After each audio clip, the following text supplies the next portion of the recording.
Assalamu Walaikum. Hello friends, how are you?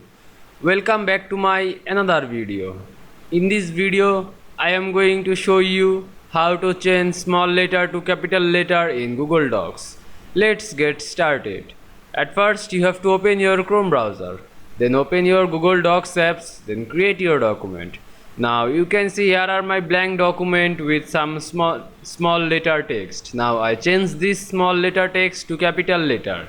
At first I have to select this text to drag on my mouse or press Ctrl A to select this all text.